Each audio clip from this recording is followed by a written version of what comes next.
Hey, topic in life's math and history, and we're going to be solving trigonometric ratios with the unit circle, part 2.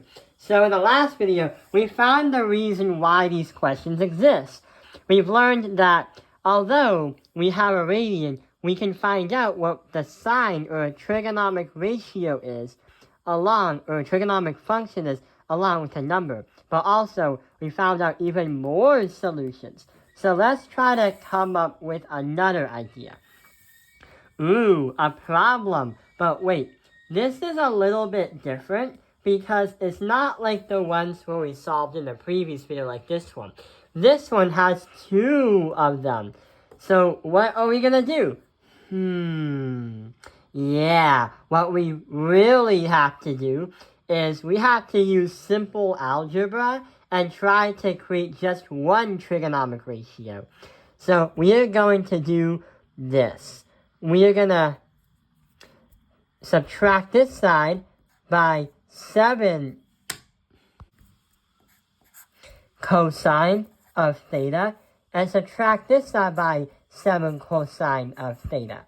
We get negative 4 cosine of theta, and that is going to be equal to plus 2. Well, plus 2 equals 0. Minus 2, minus 2. So we have negative 4 cosine of theta equals negative 2. Divide by both sides of negative 4 and negative 4. And you get the cosine of theta equals 1/2. So now we have the cosine of theta equals 1/2. Now we have to use that to try to get to what our 2 solutions are.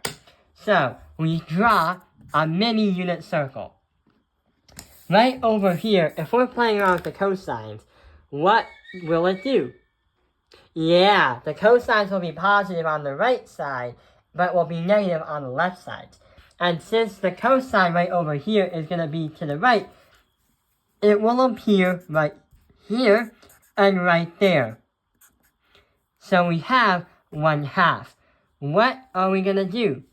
If we draw a triangle and put 1/2 on the bottom, because that is the cosine, right over here is going to be radical 3 divided by 2 and 1. So what are the angles? We have, right here is 30, right over here is 60, and right here is 90.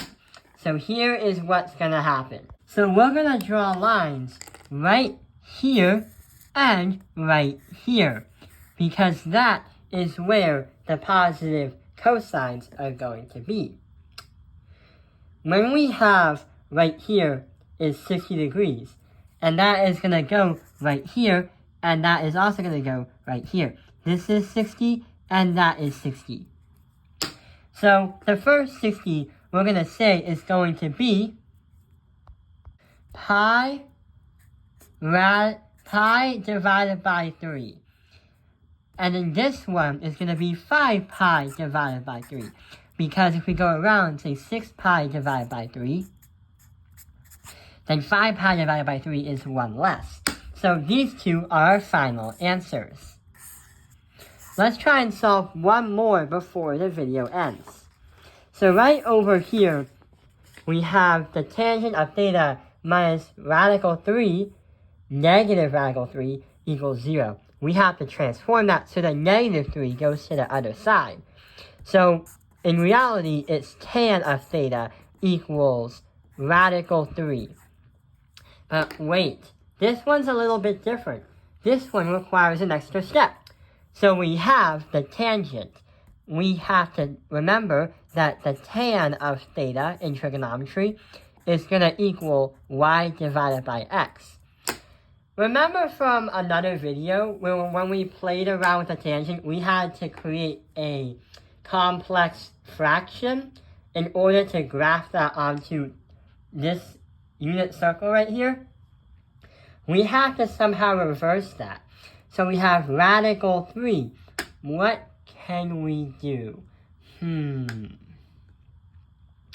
Well, when I think about radical 3, I remember something that looks like this.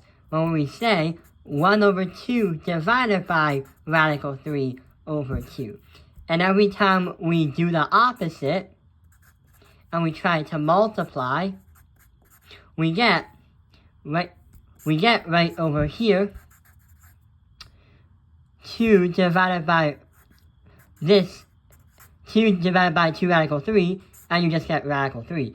So it seems like we have 1/2 radical 3 divided by 2 is our complex fraction. And these two are going to be really good fragments, because when we try to make the right triangle, y divided by x, y is going to represent the 1/2. And the x is going to represent the radical 3 divided by 2. So here's 1, here's 1/2, radical 3 divided by 2. What are the angles? We have 30, 60, 90. Yeah! But before we do anything else, we have to look at this. So for the tangent, if it's positive, which two quadrants can the answer be in? Yeah, if you take a look at the top one, quadrant 1, it's going to be positive. But if you take a look at the bottom, quadrant 3 is going to be positive. So we are going to make a small one where it's going to look like here, and it's going to look like there. So it's going to approach this one, and it's going to approach that one. So we're going to make a line right here, and make a line right there. So right over here is going to be 30 degrees. And right over here is also going to be 30 degrees. We are going to get pi divided by 6. And right over here is going to be 7 pi divided by 6. So we have pi divided by 6 and 7 pi divided by 6, which is our final answers. The reason why this one took a lot longer is because we were playing around with a tangent. So we had to go a little bit off tangent, explaining about complex fractions and how it is diagonal in terms of understanding where in the unit circle is positive and negative. So yeah, we have understood that if there was a time where it looks like an algebra problem like this one or that one, before doing any other work, try to get one trigonometric function alone and a number by itself on the other side of the equal sign. I hope this video has helped you understand solving trigonometric ratios, the unit circle, part 2.